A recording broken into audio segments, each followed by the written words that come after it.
Late last week, as the world remained seemingly mesmerized by a supertanker stuck sideways in the Suez Canal, the Chinese were reportedly finalizing another long-term trade deal with another nation-state also under current U.S. sanctions.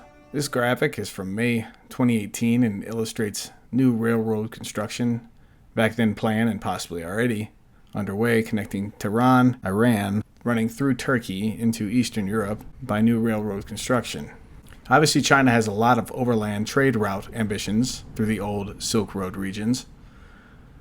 Meanwhile, fiat Federal Reserve note dominance amongst global reserves has shrunk to a now 25-year low, this reported by the IMF this past week.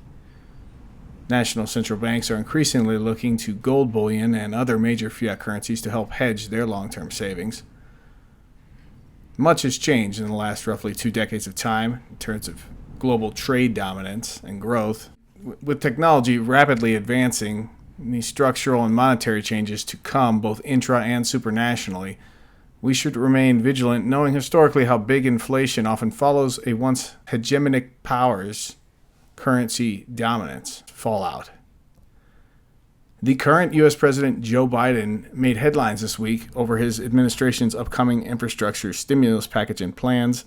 Already there's talk of a new fourth stimulus for U.S. citizens perhaps being added to this infrastructure plan, one which would include reoccurring aid payments ongoing, or UBI.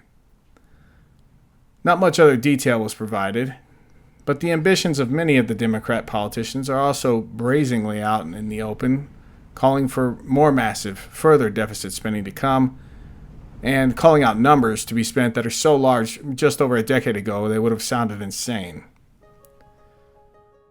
Hello, this is James Anderson, on behalf of SDBullion.com. Before we begin this metals and markets update for the week, do me a favor and smash the like button so that other like-minded individuals might get this content served to them as well. Precious metal spot prices traded mostly down for the week, but rallied, ending the week nearly unchanged. The spot silver price ended just shy of 25 per troy ounce, gold a touch over 1730 per troy ounce, while the gold-silver ratio ended the week again just a fraction over 69 spot silver ounces to acquire one theoretical spot ounce of gold. Big headline this Good Friday morning was that the U.S. jobs number was well higher than expected, but a quick look at the current larger picture data ongoing tells me you can pretty much ignore that headline. Unemployment insurance claims are still massively higher than they were before the viral crisis kicked off 1 year ago. Small businesses, the supposed job creators of the U.S. economy, are still off nearly 1/4 of their revenue over 1 year after the crisis began. It's hard to imagine how hard it must have been to remain in business for some of these companies through this gap between the green line that you see above, which was the old normal, versus the now new normal depressed blue line that you see down below, sputtering about. The eastern gold giant, India, woke from its slumber and pounded the bid on gold this past month. Reuters is claiming that this was a record-sized Indian gold buy for the month of March 2021. Reportedly, India bought over 160 metric tons of gold bullion. And here's a bit of how that measures up versus the last decade of the 2010s. All these blue bars you see are per month imports of gold bullion into India. A couple things to point out here. India also bought the gold price dip of 2013 in record size. They have the most gold in the world collectively amongst them, and they are very shrewd in their buying habits, obviously. This last month's 160 tons of buying is over 5.1 million ounces in a month of inflow. And let's put that into perspective in terms of the United States.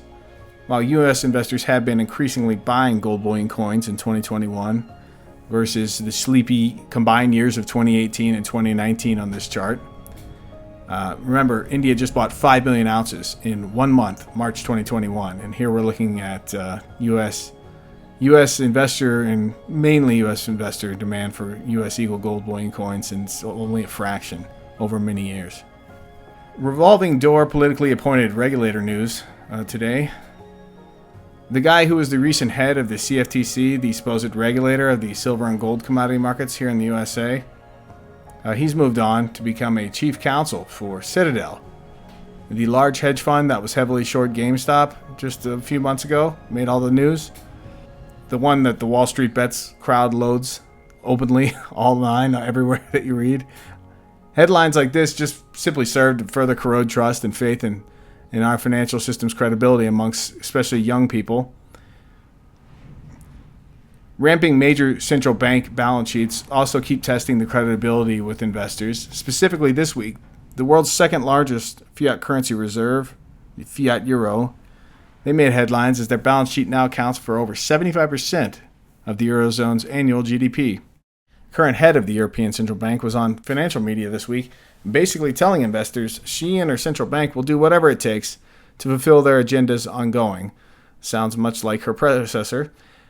Basically, they're only getting started. Mario Draghi never got to hike rates. Could you imagine being in the same position? We shall see. Future will tell, as the song would go. I would certainly hope that the economy is going to pick up, that there will be a turnaround in the months to come, and that we will be able to resume our sort of less exceptional monetary policy going forward. But I'm not seeing any kind of raise in the near future for sure.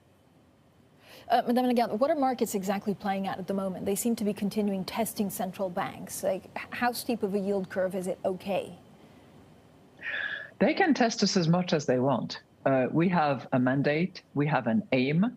We're going to be riveted to that, and we're going to do what is required in order to deliver on that. And we have exceptional circumstances to deal with at the moment. And we have exceptional tools to use at the moment, and a battery of those. And we will use them as and when needed in order to, as I said, deliver on our mandate and deliver on our pledge to the economy. You might recall on this channel over last weeks and months that we've been covering how the IMF special drawing rights, or SDR system, is now beginning to rev up as a potential takeover solution for the current fiat US dollar dominated system, including an MSDR bond issuance and private market for supplanting the U.S. Treasury market. Christine LaGarde was the former head of the IMF, and in 2017 she openly spoke about her vision and dreams that the IMF would be the then dominant world central bank, and also that it would be headquartered out of Beijing, China by perhaps as early as the year 2027. Have a listen to what she said here in 2017. You see 10 years from now, the IMF of 2027 compared to the IMF now? Okay, with the caveat that we are projecting ourselves 10 years into the future so that we can avoid the headlines of whoever wants to produce something in the next 20 minutes or so, that the IMF wants this. Yeah. So this is, we are all putting our little dream binoculars on and looking at the institution in 10 years' time. So 2027. You know, as always, I begin with money. Is the IMF in 2027 significantly, substantially more funded? Right. And how is it funded, and how does it have access to funding? My sense is that in my institution, our institution, should be stronger financially in 2027 than it is today, because the accident, the financial crisis, the external attack of any sort, maybe cyberspace, who knows? That's to tell how 2027 we are in. Huh?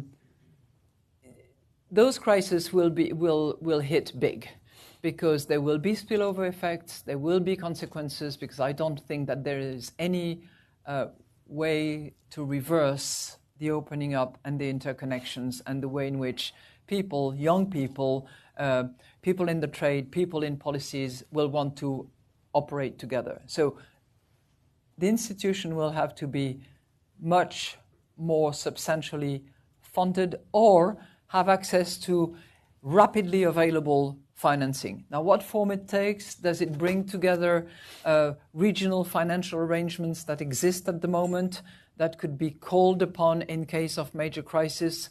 Does it mean that the IMF can actually raise funding by going public, so to speak, and issuing some sort of recovery bonds for the future?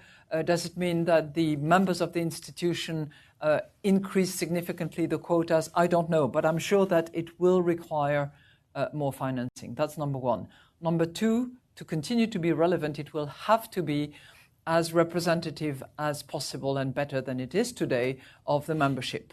And if the trends continue, it would mean that some of the large emerging market economies, which will in 2027, if the trends continue in terms of growth, which are at risk of being underrepresented, will be better represented in the institution, which might very well mean that if we have this conversation in 10 years' time, which I wish upon you and me, because then we live a lot longer and we've done our job well and so on and so forth, we might not be sitting in Washington, We'll do it D.C. in our Beijing branch. We'll do it in our Beijing head office.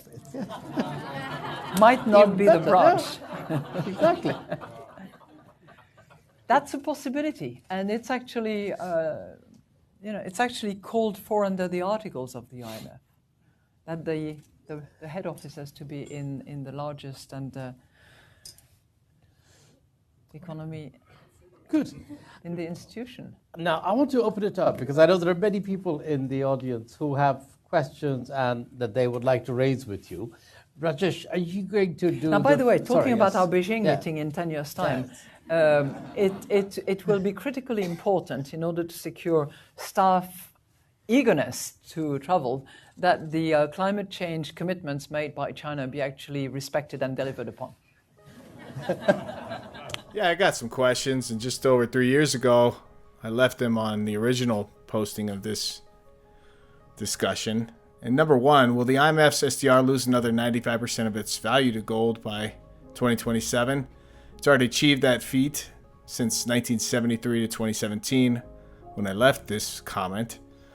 Second question, by 2027, will China have performed a full 180-degree about-face in its respect for human rights, free speech, and personal property rights? Once we see the comments disabled on this YouTube link, the answer will be obvious.